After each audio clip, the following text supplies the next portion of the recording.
Labas rytas.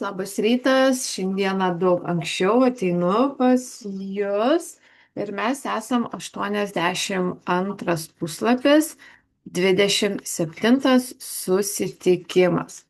Užbaigsime dar vieną skyrių, ketvirtą skyrių užbaigsime. Pūslių kėlimas įtaiga. Pūslių kėlimas įtaiga. Berheimas teigia, kad jis privertė iškilti pūslę ant ligonio sprando, priklijavęs pašto ženklą ir pasakęs pacientui, kad tai yra ispaninių vabalų pleistras. Panašius įrodymus savo eksperimentais ir patirtimi patvirtino daugelis gydytojų iš įvairių pasaulio vietų.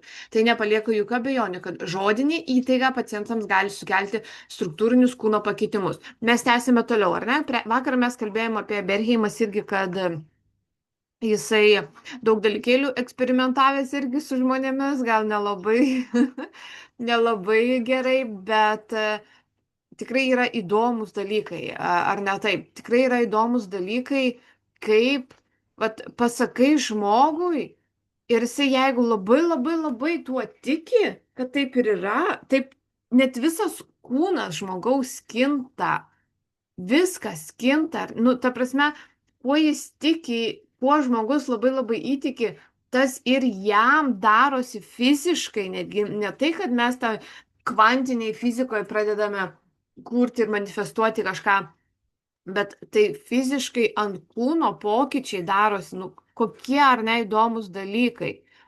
Kodėl atsivėrė kraujuojanti stigma? Hemoragiją ir stigmą galima išprovokuoti įtaigos priemonėmis. Norėdamas tai parodyti, Berheimas užhipnotizavo jauną vyruką ir įteigė jam štai ką. 4 valandą po pietų, po hipnozės seanso, ateisi į mano kabinetą, atsisėsi į šį krėslą ir sukryžiuosi rankas ant krūtinės. Tada iš nosies tau pradės bėgti kraujas. Ta pačią popietę jaunuolis padarė viską, kas jam buvo liepta. Kai sukryžiavo rankas, iš kairės šnervės jam nuvarvėjo keli kraujo lašai. Blemba, ar ne? Kaip taip, ar ne? Koks tas žmogus, kokia ta pasąmonės jėga yra ypatinga, ar ne? Koks yra stiprus dalykas. Pasitaikius dar vienai progai, tas pats tyrinėtojas buku instrumento galu išvedžiojo savo pacientui ant abiejų dilbių jo vardą, kai šis buvo pasinėręs į hipnozę. Tada Berheimas tarė: 4 valandą po pietų eisi miegoti. Tose vietose, kur įbrėžiau, iš rankų prasisunks kraujas ir pasirodys kraujo raidėmis užrašytas tavo vardas.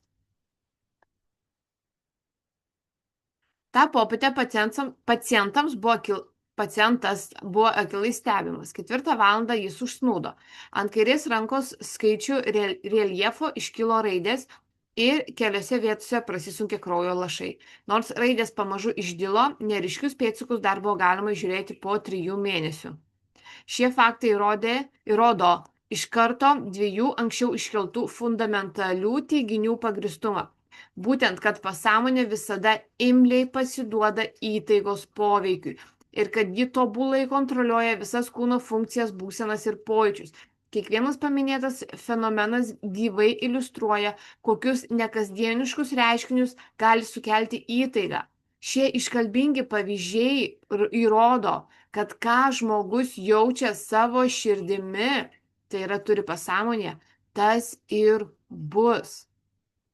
Tai štai kaip iš tikrųjų mes ypatingai esam sukurti, kad jeigu kodėl hipnozės metu? Čia duoda pavyzdžius, kad hipnozės metu. Kodėl hipnozės metu? Nes tada išsijungusi sąmonė. Atmetimus, svarstymus, visus pamąstymus, man tikra, netikra, daro sąmonė. Sąmonė daro tuos dalykus. Bet kai pasiekia pasąmonę, tai tuomet viskas tiesiog yra absoliuti tiesa. Pasąmonė negali atmesti, pasąmonė negali apsvarstyti. Pasąmonė yra atviras dubuo tiesiog, ar ne, į ką tu ją įdedi, tas yra absoliuti tiesa ir tas vyksta. Tai hipnozės metu Sąmonė yra išjungta ir viską girdi, ar ne, viską tiesiogiai įrašo, pasiekia pasąmonės lygyje. Ir tiesiog, vat, tai ir įvyksta net mūsų fizinių kūnų. Čia kalba apie visokius tokius bandymus, ar ne taip? Bet lygiai taip pat, jeigu tu nori kažkokių pokyčių, ne grinai kūno pokyčių, bet pokyčių ir savo gyvenime, reikia tik tais save įtikinti, reikia į pasąmonę įrašyti, kad tai yra vienintelė tiesa ir kitaip negali būti mano gyvenime, kitaip neįmanoma. Tai yra vienintelė tiesa ir tik taip ir ne kitaip pas mane įvyksta. Jau įvyksta, ar ne? Tai bet ką galima. Net jeigu kalbant apie svorį, ar ne, sakykime, jeigu tu turi viršsvorio, tai vėlgi, surask, kad tu tiki, jog tau tai padeda. Kad ir kiekvieną dieną valgant žirnius, tau padeda svorį numest. Tau tik tai reikia įtikėti kažkam, kad padeda gal tas ginger, imbieras, kad padeda svorį numesti. Kuo tu įtiki, kad tai tau padeda, tai tau ir padės. Nereikia kažkokių stebuklingų. Kodėl veikia, kaip veikia, ar ne, visi tie tokie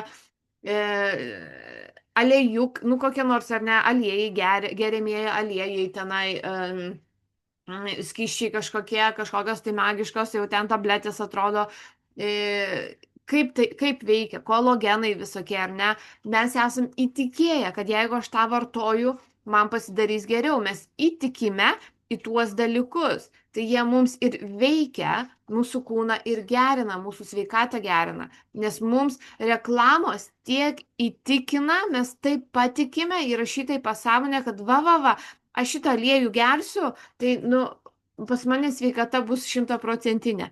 Tai taip ir yra. Tu gali, sakau, vandenį geriant, jeigu tikėsi, kad tas vanduo yra kažkoks sveikas labai, jeigu tas vanduo stebuklingas pas tave šulinyje ir tu jį gersi, lygiai taip pat tau padės sveikatai, tau padės grožiui, jeigu reikia. Bet kokie ritualai mums padeda, jeigu mes jais tikime. Viskas yra paslėpta tikėjime. Ne ką mes vartojame, ne ką mes naudojame, tikėjime viskas yra paslėpta. Gerai, verta įsiminti, užbaigime, ar ne? Šiandieną mes užbaigsim skyrių. Nuolat savo priminkite, kad sveikata glūdi jūsų pasąmonėje. Jūsų visos ligos yra sukurtos jūsų sąmoningų nesąmonių galvojimų. Mes, bet savo sąmonėje mes prisigalvojame visokių dalykų, kad vat, orai keičiasi, tai jau vaikai serga, ar aš pati, ar ne, va, jau nuėjau pas Aldoną, jinai ten čiaudinti, tai jėzau, kad aš tik neužsikrėščiau, ar ne, mūsų pasąmonė negirdi. Tu savo pasakai, kad aš tik užsikrėščiau ir tu irgi susergi. Mes negalim užsikrėsti, mes tik tais vat leidžiam savo patikėti, ar ne, kad aš galiu užsikrėsti, tai taip, ir užsikrėti tuomet.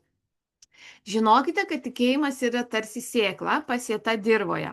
Kokia veislė, toks ir augalas. Pasiekite mintį, va tą sėklą proto dirvonuose, laistykite ir treškite ją tikėjimu ir ji išdygs. Jeigu tu pasodinai apelsiną, apelsinas išdygs. Jeigu tu pasodinai obuolio sėklą, obelis išdygs. Jeigu tu pasodinai nerimo sėklą, didės nerimo pas tave gyvenime. Jeigu tu sodini džiaugsmo pilnatvės, dėkingumo sėklas, pas tave džiaugsmo pilnatvės ir dėkingumo daugės gyvenime. Ką tu sodini, ką tu nuolat sąmoningai savo kalbi, tas didėja, to auga pas tave gyvenime ir tavyje lygiai taip pat. Jeigu tu žinai, vajetau, jau čia dabar paslydau, ne, nu kaip čia dabar, orai atšalo dabar, jau man gerklė taip pat pradės skaudėti ir žiūrėk, ir pradeda skaudėti. Nu, vat, ką mes savo įtikiname save, ką mes savo sakome, tas ir vyksta mūsų gyvenimuose.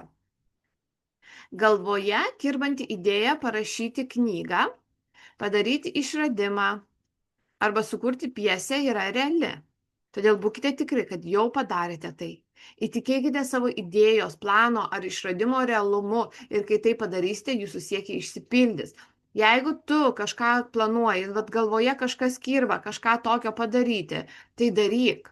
Tai ir daryk, nes tai yra tavo atsiųsta. Vėlgi, ta mintis yra tavo atsiųsta, vadinasi, tą tu turi padaryti, ne kas kitas, tu turi padaryti. Ir jau tai yra, tiesiog, atsako, jau tai yra padaryta. Tikėk tiesiog, kad būk įsitikinęs, kad tas darbas jau yra atliktas, tai reikia jį pamatyti, perkelti į fizinę pasaulį.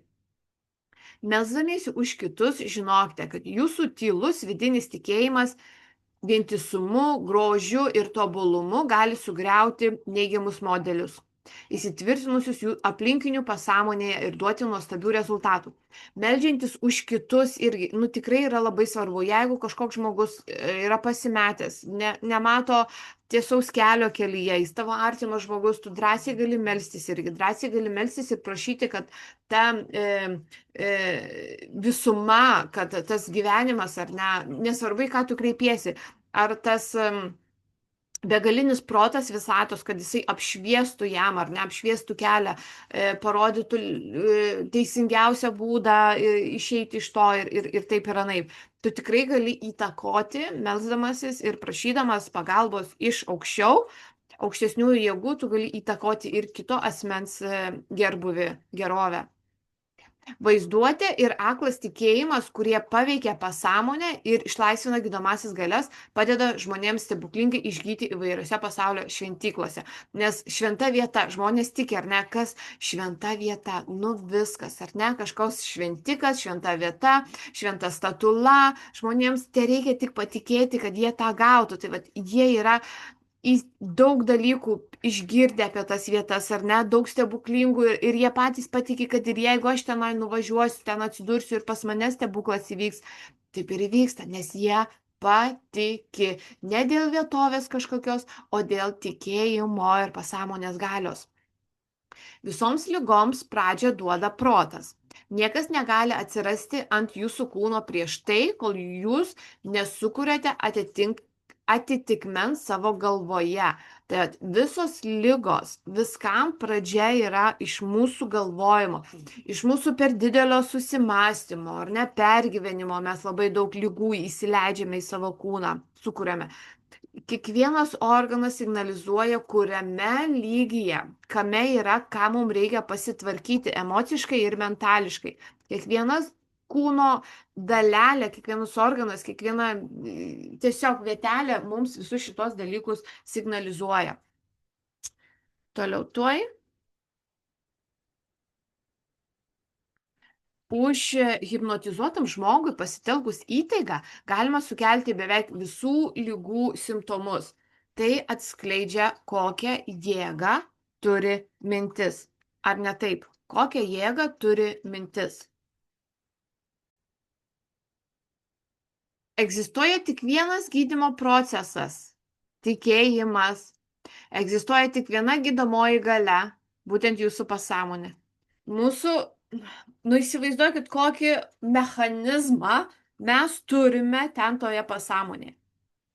Jeigu sugeba sugydyti, jeigu sugeba susargdinti ir išgydyti, ar ne, jeigu tiesiog mes viską galime patys pasidaryti ir mes viską patys ir darome.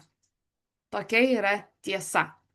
Mes susisargdiname ir lygiai taip pat mes galime pasveikti įtikėdami, melsdamiesi, prašydami. Mes viską galime pakeisti. Tu gali viską pakeisti, įsidėmėk tą. Tu gali viską pakeisti. Jeigu nori lyti pasikeisti, tai jau čia reikia chirurgų prašyti. Bet visa kita, normos ribose ar ne, proto ribose mes viską galime įgyvendinti. Nesvarbu, realus tikėjimo objektas ar klaidingas, rezultatas bus. Pasąmonė atsakys į jūsų sugalvotą mintį. Įsidėmėkite, kad tikėjimas tai mąstymas ir to pakaks.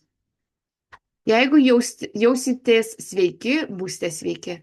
Jeigu jausitės turtingi, būsite turtingi. Kaip jaučiatės? Kaip tu jautiesi? Labai geras. Labai geras. Nes kaip tu jautiesi, taip ir yra. Jeigu tu jauti baimę dėl pinigų, tu jų neturėsi.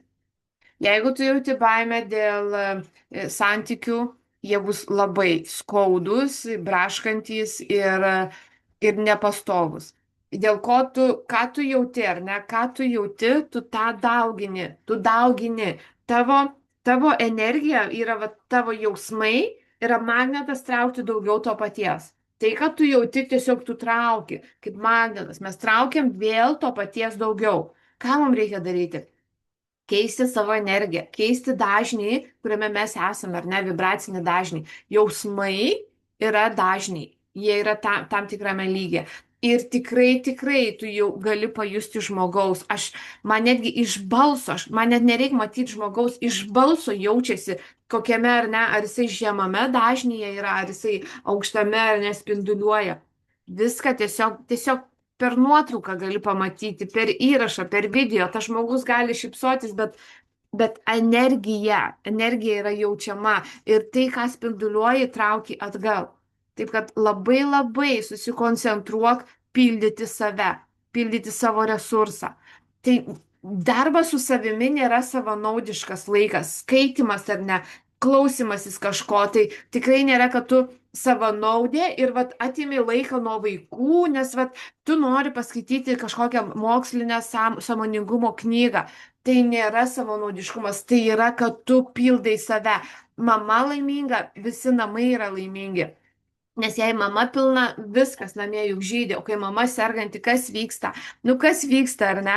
Nu viskas stoja namie, nes mama, moteriškumas tai yra labai labai stipri energija. Moteriška energija yra stipresnė negu vyriška.